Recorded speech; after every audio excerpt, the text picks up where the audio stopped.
सो दोस्तों आप लोग कैसे हो। उम्मीद है कि आप लोग अच्छे होंगे। सो दोस्तों यदि अगर आप भी आज सेकेंड सीटिंग में इकोनॉमिक्स यानी कि अर्थशास्त्र का पेपर दीजिएगा, परीक्षा दीजिएगा, तो आप सभी के लिए लेके आए हैं वैसे ऑब्जेक्टिव प्रश्न जो कि आपके बोर्ड परीक्षा में सीधा देखने को मिलेगा। तो आप लोग सभी विद्यार्थी इस प्रश्न को अच्छी तरह से याद कर लीजिए, रख लीजिए, क्योंकि आपके बोर्ड परीक्षा के लिए काफ़ी महत्वपूर्ण है। तो चलिए दोस्तों बिना देरी करते हुए इस वीडियो को शुरू करते हैं। जो भी विद्यार्थी इस वीडियो को देख रहे हैं वीडियो को एक लाइक जरूर कर दे, साथ ही इस वीडियो को अपने व्हाट्सएप ग्रुप, फेसबुक ग्रुप में भी शेयर कर दे, ताकि और भी विद्यार्थी परीक्षा देने से पहले इस वीडियो को देख सके और इस सभी प्रश्न को अच्छी तरह से याद कर सके। तो चलिए दोस्तों सभी प्रश्न को प्रॉपर अच्छी तरह से देखते हैं, तो आप लोग वीडियो को अंत तक जरूर देखें। सो दोस्तों आपकी स्क्रीन पे आपका पहला प्रश्न है, अर्थव्यवस्था को वर्गीकृत किया जा सकता है। सो दोस्तों आपसे एग्जाम पूछ सकता है, अर्थव्यवस्था को वर्गीकृत किया जा सकता है।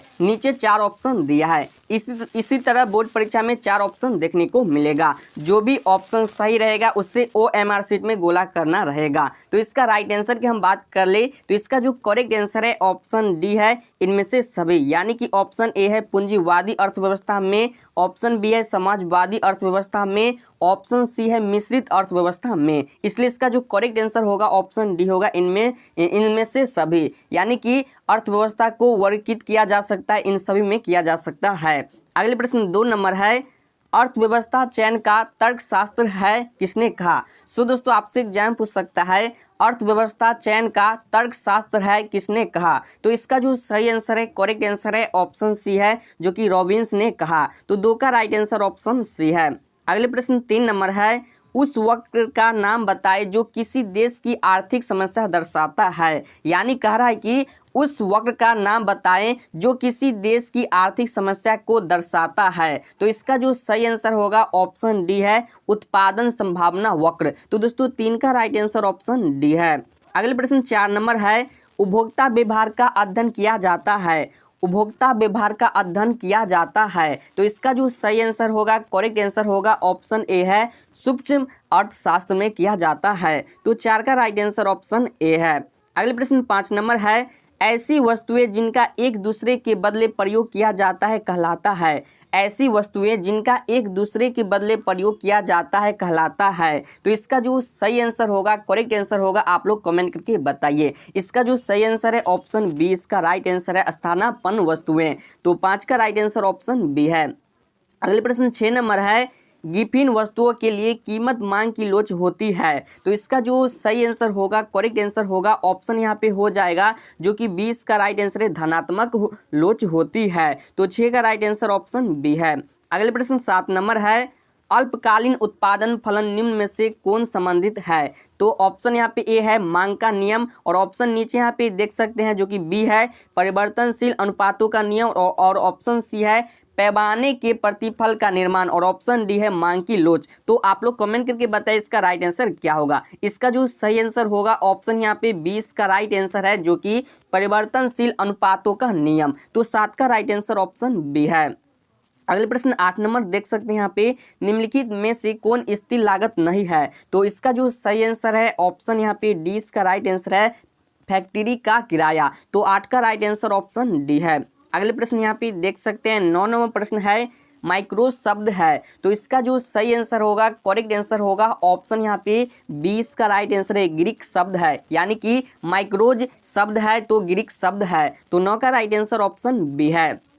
अगले प्रश्न 10 नंबर है, अर्थशास्त्र की केंद्रीय समस्या कौन सी है। यानी कि अर्थशास्त्र की केंद्रीय समस्या कौन सी है। नीचे 4 ऑप्शन दिया है। इसका जो सही आंसर होगा ऑप्शन डी हो जाएगा उपरोक्त सभी, यानी कि अर्थशास्त्र की केंद्रीय समस्या कौन सी है, तो यह तीनों है। तो 10 का राइट आंसर ऑप्शन डी है। सो दोस्तों अभी तक इस वीडियो को शेयर नहीं किया तो सबसे पहले आप लोग शेयर कर दे, ताकि और भी विद्यार्थी परीक्षा देने से पहले इस वीडियो को देख सके, ठीक है। और आप लोग अभी तक हमारे टेलीग्राम ग्रुप, व्हाट्सएप ग्रुप से नहीं जुड़े हैं तो लिंक डिस्क्रिप्शन में दिया गया, आप लोग जल्दी से जुड़ जाइए।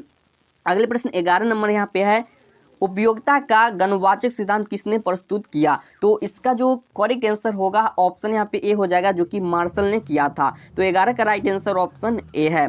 अगले प्रश्न 12 नंबर है, कॉफी के मूल्य में वृद्धि होने से चाय की मांग क्या होती है, बढ़ती है, घटती है, स्थिर रहती है, इनमें से कोई नहीं। तो इसका जो सही आंसर होगा ऑप्शन यहाँ पे ए हो जाएगा जो कि बढ़ती है। तो 12 का राइट आंसर ऑप्शन ए है। अगले प्रश्न 13 नंबर है, आवश्यक वस्तुओं के मांग की लोच होती है, क्या होती है, शून्य होती है, असीमित होती है, इकाई से अधिक होती है, इकाई से कम होती है। तो इसका जो सही आंसर है ऑप्शन ए है जो कि शून्य होती है। तो 13 का राइट आंसर ऑप्शन ए है।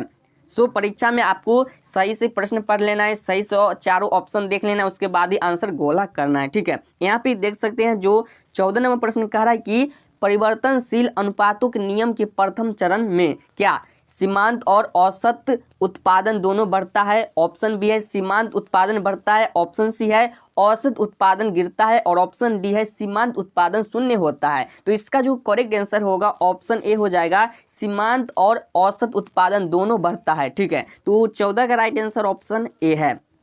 अगले प्रश्न 15 नंबर है, उत्पादन में वृद्धि के साथ साथ कुल लागत एवं कुल स्थिर लागत का अंतर है, क्या है, स्थिर रहता है, बढ़ता है, घटता है, घटता बढ़ता रहता है। तो इसका जो सही आंसर होगा ऑप्शन यहाँ पे ए हो जाएगा जो कि स्थिर रहता है। तो 15 का राइट आंसर ऑप्शन ए है। अगले प्रश्न यहाँ पे देख सकते हैं 16 नंबर प्रश्न है, निम्नलिखित में से किस बाजार दशा में सीमांत आगमन शून्य अथवा ऋणात्मक हो सकता है। तो इसका जो करेक्ट आंसर है ऑप्शन ए है जो कि एकाधिकार में हो सकता है। तो 16 का राइट आंसर ऑप्शन ए है। सो दोस्तों आप लोग चैनल पे नए हो तो चैनल को सब्सक्राइब कर लीजिए ताकि इसी तरह के वीडियो आपको मिलता रहे सबसे पहले। सो अगले प्रश्न यहाँ पे देख सकते हैं 17 नंबर प्रश्न है, उत्पादन संतुलन की निम्नलिखित में कौन सी रीतियाएं हैं। तो इसका जो सही आंसर होगा ऑप्शन यहाँ पे सी हो जाएगा, ए और बी दोनों, यानी कि कुल आगम और कुल लागत रीति, और ऑप्शन बी है सीमांत आगम और सीमांत लागत रीति। तो 17 का राइट आंसर ऑप्शन सी है।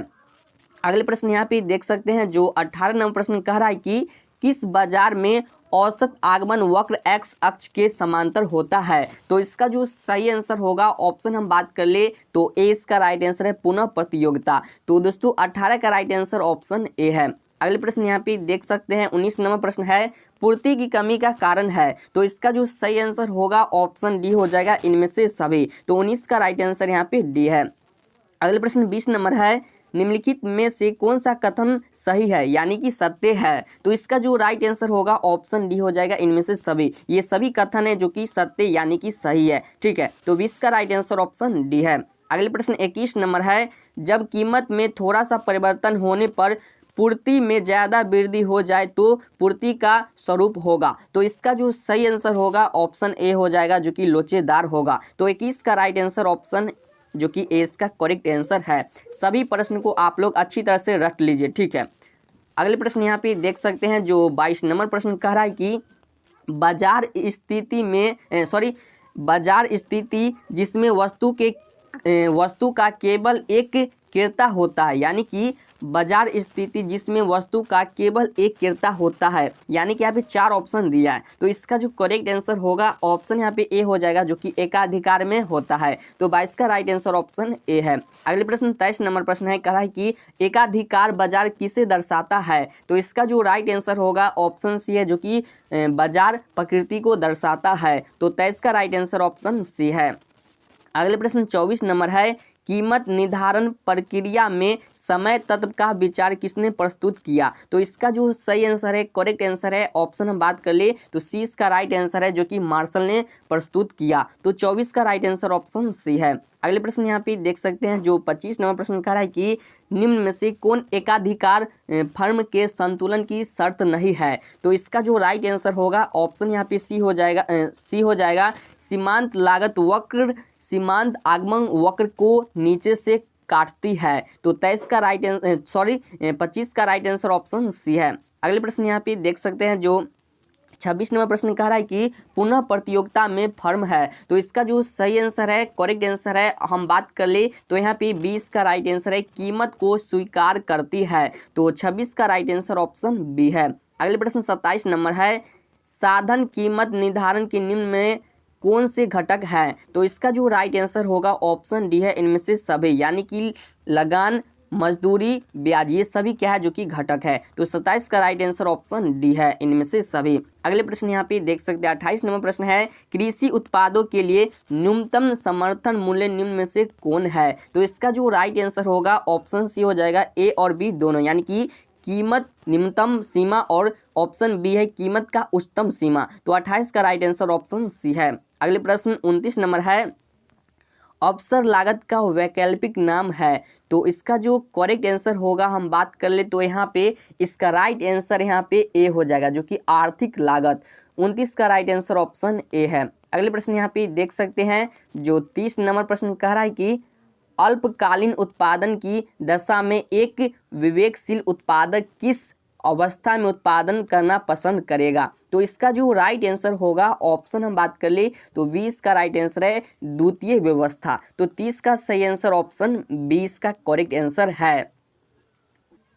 सो दोस्तों अगले प्रश्न यहाँ पे देख सकते हैं जो 31 नंबर प्रश्न कह रहा है कि व्यापक अर्थशास्त्र की निम्नलिखित में से कौन सी उपयोगिता है। तो इसका जो सही आंसर होगा करेक्ट आंसर होगा ऑप्शन यहाँ पे डी हो जाएगा, इनमें से सभी, यानी कि ऑप्शन ए है सरकार आर्थिक नीति का निर्माण, और ऑप्शन यहाँ पे जो ऑप्शन ए है सरकारी आर्थिक नीति का निर्माण, और ऑप्शन बी है आर्थिक विकास, और ऑप्शन सी है अंतर्राष्ट्रीय तुलनाएं, यानी कि इसका करेक्ट आंसर ऑप्शन डी हो जाएगा। तो 31 का राइट आंसर ऑप्शन डी है। सो दोस्तों आपको बता दें इस पेपर में इकोनॉमिक्स का टोटल यहाँ पे 31 ऑब्जेक्टिव प्रश्न थे। तो पहले से आपको कितने प्रश्न याद थे सही सही नीचे कमेंट बॉक्स के माध्यम से कमेंट कीजिए। वीडियो कैसा लगा ये भी कमेंट करें। उम्मीद करते हैं कि यह वीडियो आपको अच्छा लगा हो तो एक लाइक जरूर कर दीजिए, ठीक है। तो एक लाइक जरूर कर दीजिए और साथ ही इस वीडियो को अपने व्हाट्सएप ग्रुप में भी शेयर कर दीजिए ताकि और भी विद्यार्थी परीक्षा देने से पहले इस वीडियो को देख सके। उम्मीद करते हैं कि आप सभी का परीक्षा काफ़ी बेहतर काफ़ी अच्छा जाए। सो चलिए फिर मिलते हैं किसी और वीडियो के साथ, तब तक के लिए जय हिंद।